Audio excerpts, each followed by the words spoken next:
So చాలా easy అండి.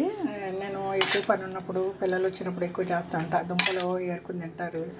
అవతల వచ్చేసి టమాటా పులుపు పుల్లగా బాగుంటుందండి. ఉప్పు, కారం, పసుపు, నూనె వేసి పొయ్యి మీద పెట్టేసి తర్వాత పొయ్యి అంటించి ఒక 2-3 మినిట్స్ తర్వాత టమాటాలన్నీ మగ్గిపోతాయి.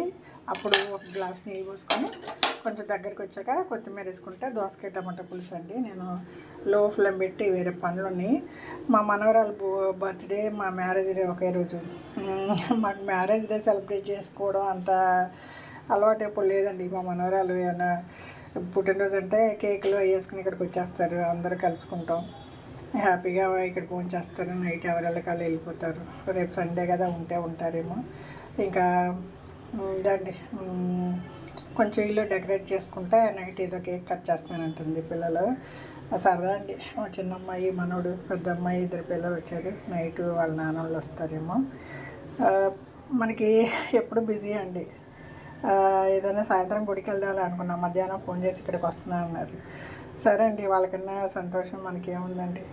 వాళ్ళకి ఇష్టమైంది ఏదో వండి పెట్టి మనం కూడా రెడీ అవుతాం.